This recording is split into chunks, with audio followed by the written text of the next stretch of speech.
Yosh ko'rinishning 4 ta siri haqida aytaymi? Birinchi o'rinda sog'lom ovqatlanishga rioya qiling. Ratsioningizga ko'proq sabzavotlarni va oqsilni, shakardan esa voz keching.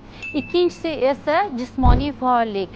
Kayfiyatda jismoniy faollik qiling. Ya'ni bu sizga mazzani keltirayotgani 10 ming qadam qilasizmi, raqsga tushasizmi? Albatta jismoniy faollik bo'lishi kerak. Va uchinchisi, yuz parvarishiga alohida urg'u qarating. Chunki yuzimizning terisi sizni yoshingizni bildirib turadi.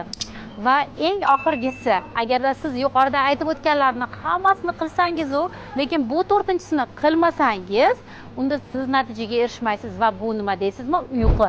Agarda siz uyqu rejimiga amal qilmasangiz, hamma qilgan ishingiz befoyda bo'ladi. Siz ortiqcha vaznga ega bo'lasiz, nosog'lom bo'lasiz va yoshlik sizni tark etadi.